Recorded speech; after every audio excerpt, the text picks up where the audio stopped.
కాళేశ్వరం ప్రాజెక్టులో అవినీతి జరిగిన మాట వాస్తవం కాబట్టే దాన్ని సీబీఐకి అప్పగించామని పీసీసీ అధ్యక్షుడు మహేష్ కుమార్ గౌడ్ అన్నారు. దీనిపై మాట్లాడేది ఏమీ లేకనే కేసీఆర్ అసెంబ్లీకి రాకుండా మొహం చాటేశారని, హరీష్ కేటీఆర్ మాత్రం అబద్దాలు చెబుతున్నారని మహేష్ ఎద్దేవా చేశారు. కాంగ్రెస్ చిత్తశుద్దితో పనిచేస్తుంది కాబట్టి బీసీ రిజర్వేషన్లను సాధించేందుకు ప్రయత్నించింది అని తెలిపారు. బీసీ రిజర్వేషన్ల కోసం బిల్లు ప్రవేశపెడితే బీఆర్ఎస్ కూడా బీజేపీ లాగానే బిల్లుకు వ్యతిరేకంగా కుట్రలు చేసిందని ఆరోపించారు. ఎన్ని సవాళ్లు ఎదురైనా వాటిని ఎదుర్కొని బీసీ రిజర్వేషన్లు సాధించి తీరుతామని వెల్లడించారు.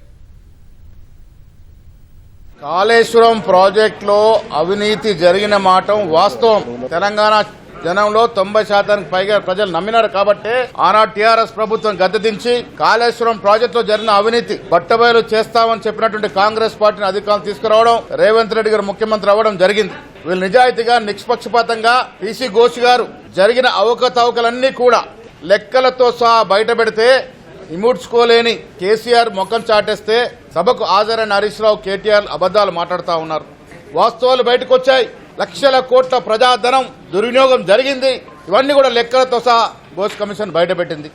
ఆ కారణంగానే మరి ఎప్పటించో బీజేపీ నాయకులు సిబిఐకి ఇవ్వాలని గొంతెత్తి చాటుతున్నటువంటి విషయం మీకు తెలుసు. ప్రభుత్వం పారదర్శి ఉంది కాబట్టి రాష్ట్ర ప్రభుత్వం విచారణ చేపట్టి ముందుకెళ్తే లొసుకులున్నాయని మీరే అంటారు కాబట్టి మరి సిబిఐకి అప్పచెప్పడం జరిగింది. తెలంగాణలో కాంగ్రెస్ ప్రభుత్వం చిత్తశుద్ది చాటుకొని సమగ్ర విచారణ చేయడమే కాకుండా చర్యల కోసం సిబిఐకి అప్పచెప్పిన సందర్భం. మరి వాళ్ళ బీజేపీ ప్రభుత్వం కేంద్రంలో ఉంది. మీ నిజాయితీని, మీ నిబద్ధతను చాటుకోండి. వాస్తవాలు బయట పెట్టినటువంటి ఘనత కాంగ్రెస్ పార్టీది. ఇప్పుడు మీ బంతి మీ కోర్టులో ఉంది. మీరు నిజాయితీ చాటుకోవాల్సిందిగా చెప్తా ఉన్నాం. వీళ్ళ కౌన్సిల్లో ప్రతిష్టాత్మకమైనటువంటి బీసీ బిల్లు ఏళ్ల కోరిక 50-60 సంవత్సరాల నుంచి బీసీ బిడ్డలు పోరాడుతూ ఉంటే కాంగ్రెస్ నిబద్ధతతో కుల సర్వే చేయడమే కాకుండా రాహుల్ గాంధీ ఆకాంక్షలు నెరవేరుస్తూ 42% రిజర్వేషన్స్ 2 చట్టాలు అసలు ఆమోదించుకున్నాం, ఆర్డినెన్స్ తెచ్చాం. 2 కూడా బీజేపీ నాయకులు మొఖాలడ్డి కేంద్ర ప్రభుత్వం పెండింగ్ లో ఉన్నాయి. వెనకాడుగా వేయకుండా, కాంప్రమైజ్ కాకుండా 42% ఇవ్వాలనేదే చిత్తశుద్ధితో మళ్లీ అసెంబ్లీలో నిన్న బిల్లు పెట్టి పాస్ చేసుకోవడం జరిగింది. ఇది కాంగ్రెస్ పార్టీ నిబద్ధత,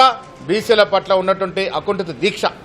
ఇవాళ కౌన్సిల్లో పెడితే బిల్లు పాస్ అయినకుండా బీఆర్ఎస్ నాయకులు నానా హంగామా చేశారు. దీని వల్ల అర్థమయ్యేది బీఆర్ఎస్ పార్టీ నరాల్లో బీజేపీ పార్టీ లాగానే బీసీలకు వ్యతిరేకంగా పనిచేస్తా ఉంది. ఇలా బీసీల కోసమే బిల్లు తెస్తే కౌన్సిల్ కూడా అది పాస్ కాకుండా నానా యాగి చేసినట్టు బీఆర్ఎస్ ఎమ్మెల్సీల ప్రవర్తన చూస్తే బీసీ బిల్లు పాస్ కాకూడదన్న దురుద్దేశంతో వాళ్ళు నానా యాగి చేసినట్టు సందర్భం. ఏది ఏమైనా కాంగ్రెస్ పార్టీ చిత్తశుద్ధి కాబట్టి కౌన్సిల్ లో కూడా ఆ బిల్లు పాస్ చేసుకున్నాం.